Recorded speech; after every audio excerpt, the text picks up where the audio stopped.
Hey everyone, my name is Matt Graber and I'm an ESL teacher in a Philadelphia high school. So, some of you may remember last semester in the Special Methods in English Instruction course at Chestnut Hill College, I presented about translanguaging as an instructional practice for working with students learning English as a second language. I wanted to present translanguaging as an easy, accessible method that anyone can practice when working with multilingual students. I concluded my presentation with a reference to an article from Thomas and Collier. But I didn't focus on this article, and while reading our current course textbook, Effective Teaching Methods, Research-Based Practice, I thought it was really interesting that Boric and Blanchett referenced Thomas and Collier's work. But they didn't mention what's evidenced as the best practice for multilingual students.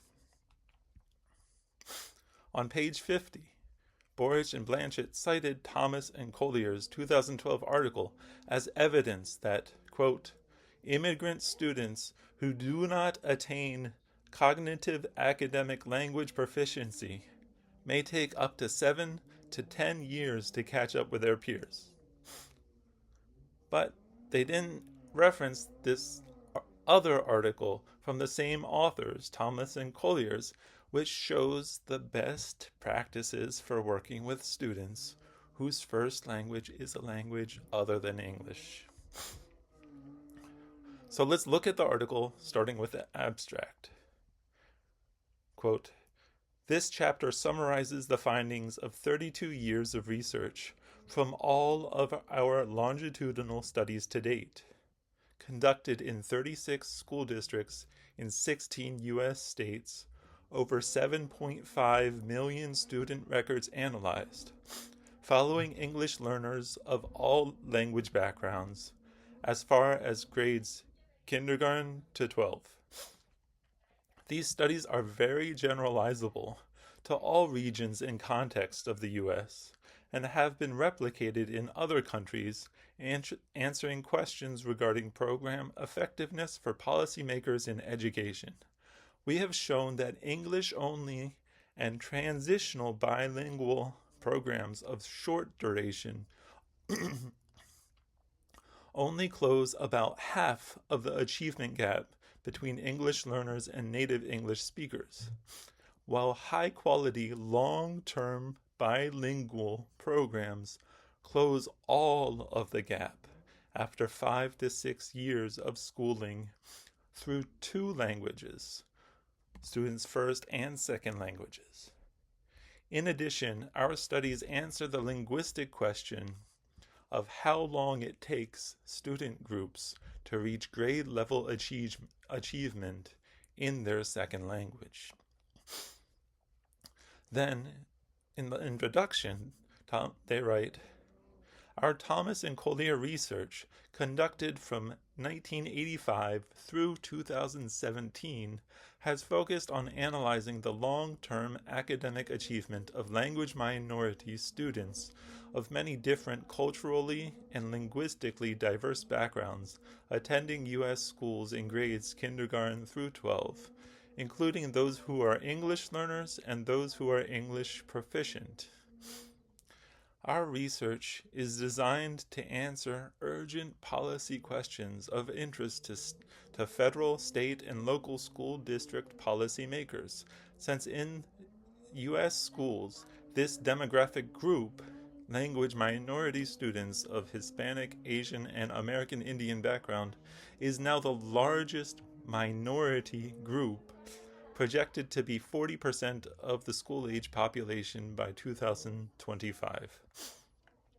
And in the recent past has been the least well served by U.S. schools as measured by achievement on school tests. Now, this is exactly what I see with my multilingual students.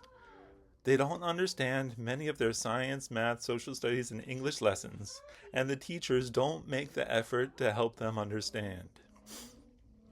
Thomas and Collier go on to write, many internet websites for school districts and language educators contain our research figure first published in 1997, based at that time on 42,317 longitudinal records of English learners who started school with no English, beginning level of English as a second language.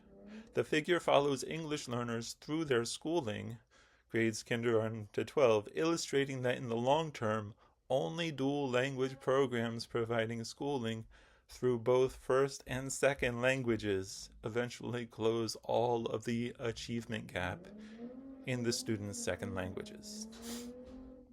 So here's the figure they're referring to, comparing different interventions for multilingual students. Take a second and review this figure. Again, as they wrote in the article, this was first published in 1997 based on 42,317 longitudinal records of English learners. The current article that we're discussing, published in 2017, analyzes over 7.5 million student records, which is more than 100 times as many as the 1997 study, for those of you keeping track of these studies' reliability.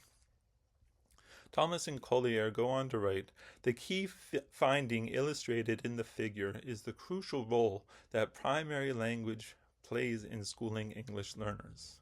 Along with fellow researchers across the world, we continue to find in each study that we conduct that the most powerful predictor of language minority student achievement in a second language is non-stop development of students' first language through the school curriculum, including schooling through the second language, usually the dominant language of the host country. This is the point that is absolutely essential here. The most powerful predictor of language minority student achievement in a second language is non-stop development of students' first language through the school curriculum. Thomas and Collier then go on to cite more than 20 different studies from around the world that verify this same point. I won't go into all the details in the article and into their detailed research methods, but one very salient point to our discussion here is what they have to say about multilingual students' first languages and cognition. On page 5 of the article, Thomas and Collier write, another outcome of our research is confirmation of the role that the primary language serves in relation to cognitive development. Grosjean and Baker have published research syntheses summarizing this relationship, and Cummins highlights the importance of non-stop development of students' first language to a cognitive threshold, which is generally considered to be around the age of 11 to 12. When they should reach young adult levels of cognitive development, thinking skills in their first language. In our research, we have found that English learners who learn to read and write their first language and continue developing cognitively through schoolwork in their first language are at least 2 to 3 years ahead of their peers who do not get this opportunity.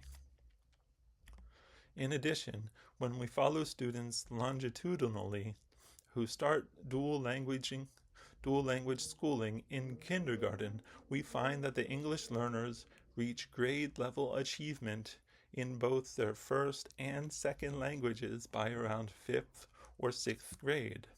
This is the same age range, ages 11 to 12, that the cognitive threshold research found significant. Dual language classes allow students to reach the cognitive threshold in their first language, while students in only second language schooling typically do not reach the first language cognitive threshold. The two major outcomes of all of our Thomas and Collier studies are that students schooled bilingually have higher levels of cognitive and academic development as measured by school tests and teacher ratings, and they are much more deeply engaged with the learning process than their peers not in dual language classes. Furthermore, dual language students' attendance is better.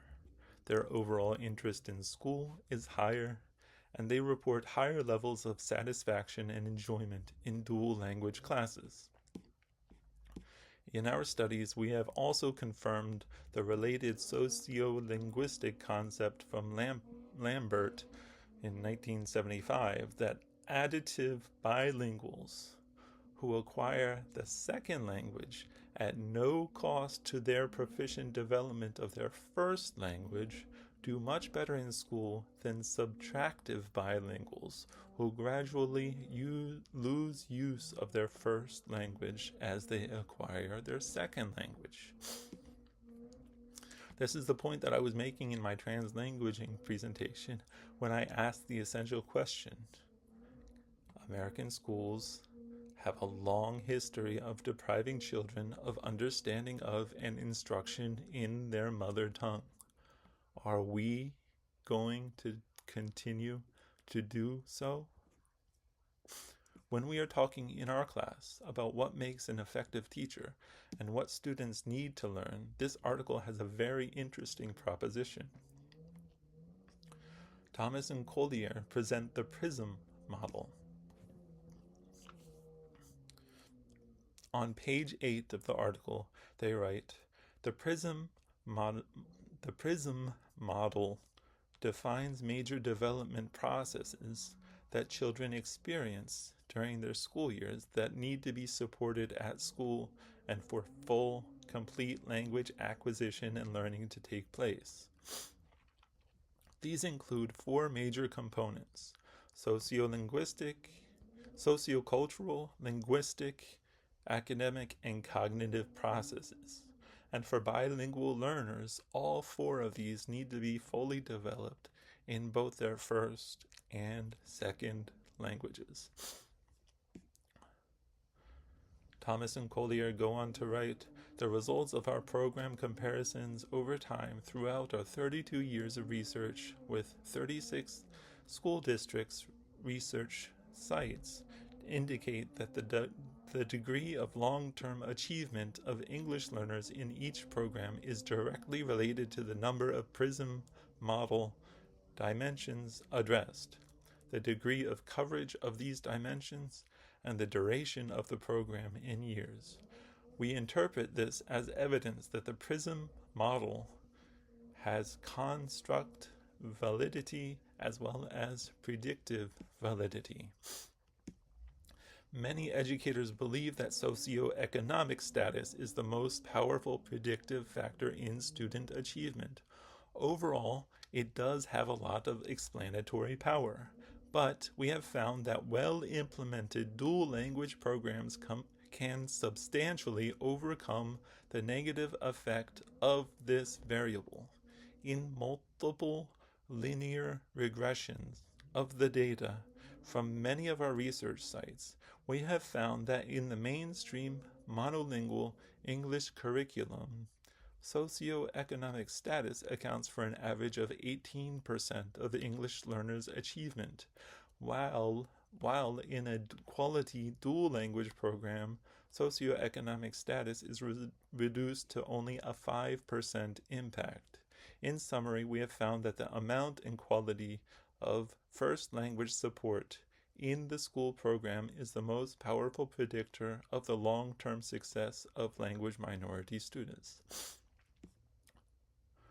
Thomas and Collier conclude the article with a discussion of the implications of their research for school system reform, writing, our goal in our professional life's work has been to have a substantial impact on school policies, assisting the school districts to examine social justice issues for students who are doing less well in school. Our research has brought major change to the school districts we have worked with, and through our work with policymakers at local, state, and national levels around the United States, we have seen school systems begin to transform their policies based on their own research and findings. Research-based practices lead to school decision-making that challenges established patterns. During most of the 20th century, U.S. schools had adopted the societal pattern of encouraging monolingualism in English. That practice is now changing dramatically as dual language education is becoming a popular choice for native English-speaking parents.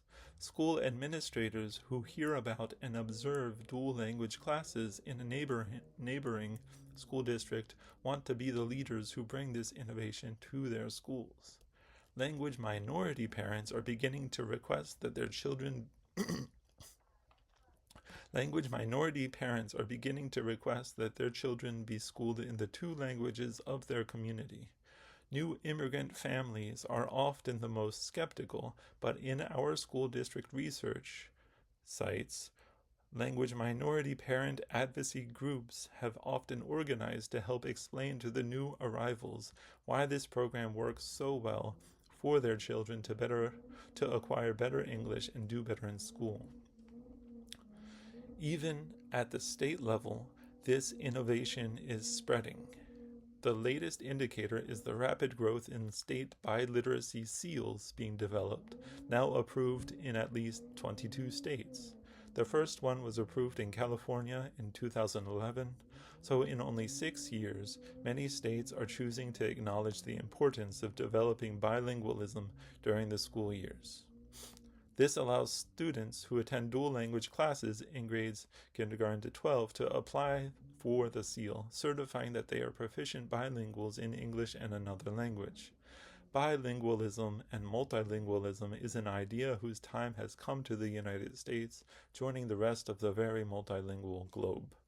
We encourage researchers in applied linguistics and education to work closely with school districts, listening to educators and students and their families, and then collaboratively designing studies that answer the concerns of education policymakers, teachers, and the communities that they serve.